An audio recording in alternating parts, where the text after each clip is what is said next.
Hello, I'm Father Pablo Straub. When you say, I believe, when you believe the creed, you're not saying, wouldn't it be nice if that were so? You're saying, I know this is so because God said so. I want to tell you what it is we believe and why.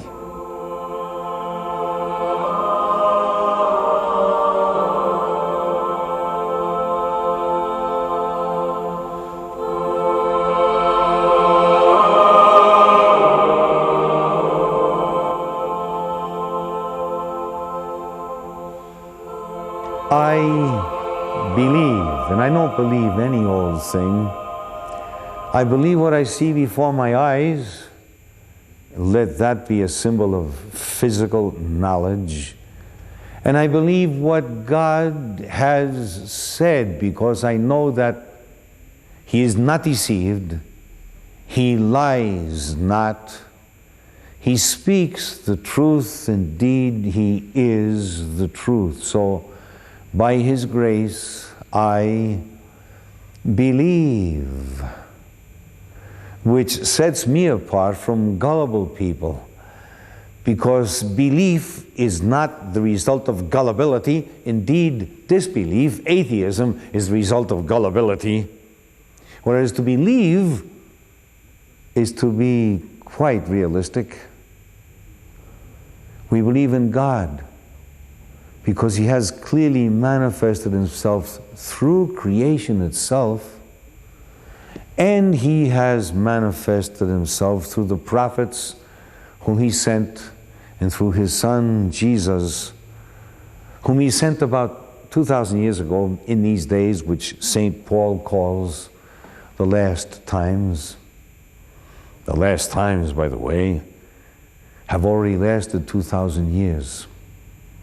Now, to say, I believe in God, or to ask, does indeed God exist, is not to fool around with some academic thing, some impractical thing. It's not to mince words or to look for an interesting thing to talk about. When you talk about the existence of God, you're talking about the source of all existence. He is the eternal existent. Did He not say when Moses said in the desert of Sinai about 1,200 years before Jesus came, "Who are you?" Did not God answer from the burning bush, "I am. I am. My name is I am," by which God manifests that He always has existed. Nothing else always has existed. Only God always has existed. God cannot not be. God can do everything, but He cannot not be. He has always existed. He is, and He ever shall be. Now this century, the 20th century, the last century before the third millennium, is truly the century of atheism. I'm quite sure you would never have found in pre-Christian times a century so atheistic as this century.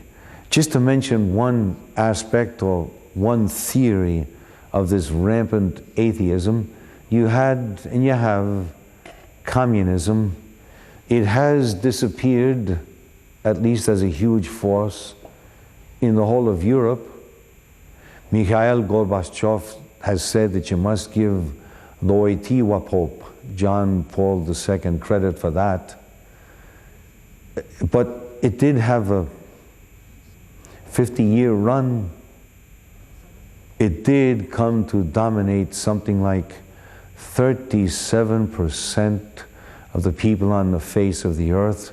Still dominates a terrible amount of people. It dominates more than 1 billion people in mainland China. But let me just give you one example of how that atheism worked. A man named Fidel came to control Cuba. Fidel, which means the faithful one. I think he'll be back someday. Back to the faith that his mother and father gave him. Well, Fidel came to be totally in power, socialistic communist power in Cuba, with the aid, of course, of some $8–10 million a day, plus the highest possible prices in sugar for Eastern Europe. He imposed atheism. He'll tell you he didn't, but he did. Children were told to turn in their grandparents and their parents if their elders were to be there to be seen with pictures of the Sacred Heart.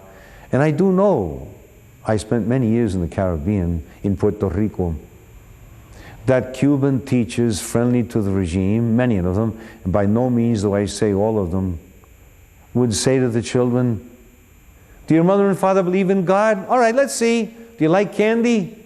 Oh, yes. Oh, yes, the children would say, we love candy. All right, let us ask the Sacred Heart for candy. Close your eyes. Sagrado Corazón de Jesús, danos dulces. Sacred Heart of Jesus, give us candy. Say it, children.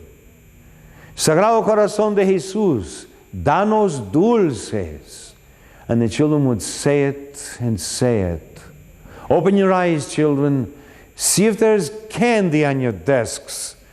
And of course there would not be. All right, children, now close your eyes and say, Fidel and the revolution, give us candy. Close your eyes, you only need to say it once. And of course candy would be put on the desks in front of the little ones. Fidel and the revolution, give us candy. Open your eyes, children. Do you see in whom you must believe? This wasn't this century. This was only a few months ago. The little pioneros, which was childhood communists, before they go on a Sunday picnic, would have to stand in front of the Catholic Church and mock the few who came and went. Lero, lero, yo voy una gira, mocking the few who would dare to go to church. We'll be back this coming millennium shall see the triumph of a God-centered civilization of love. I believe.